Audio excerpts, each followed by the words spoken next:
Noisy Pixel. これからは団長様ですね。やっと私たちの旗を掲げることができました。 For me, gacha games are hit or miss. I often find that I drop them shortly after I pick them up and never really return. Normally, this works out fine for me, and I never hear or bother with the game again. However, after picking up NeoWiz's newest mobile game, I found it not only difficult to put it down, but I also found an overall great gacha game that fans of the genre should definitely play. This is Noisy Pixel's review of Brown Dust by Brock Jensen.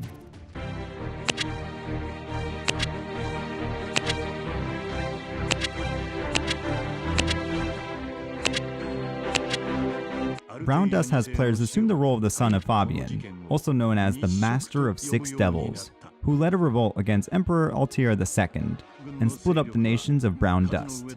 Throughout the story, light is shed on why Fabian committed treason as you recruit new mercenaries to fight for peace. The story of Brown Dust is rather compelling for a mobile title, and I found it tough to mindlessly skip through the text like I usually do in these types of games, given that the gameplay and gacha features are the main appeals for them.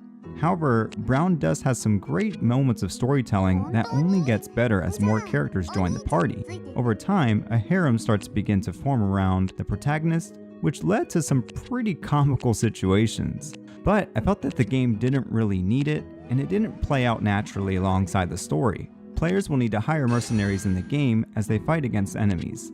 Like other gacha games, expect to start with a few free units, but then comes the summonings, and it's all random from there.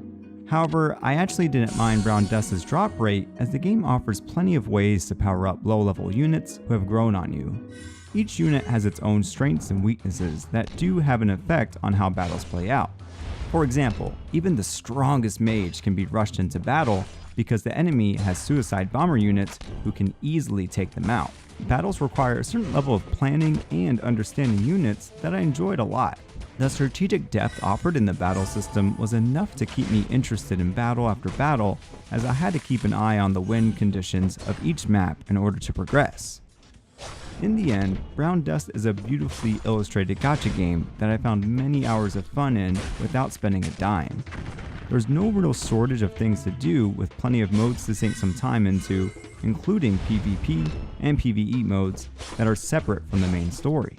The best part about Brown Dust is how I never felt cheated or that I needed to put money in order to progress or take part in the game's events.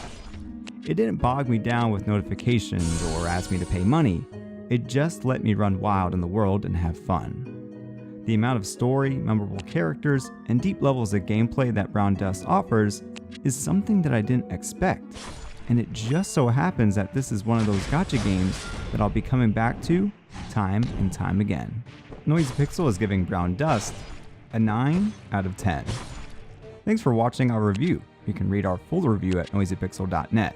Noisy Pixel is ran by a group of gamers who work hard to deliver news, reviews, previews, and more. Please subscribe to keep up with all of our future content.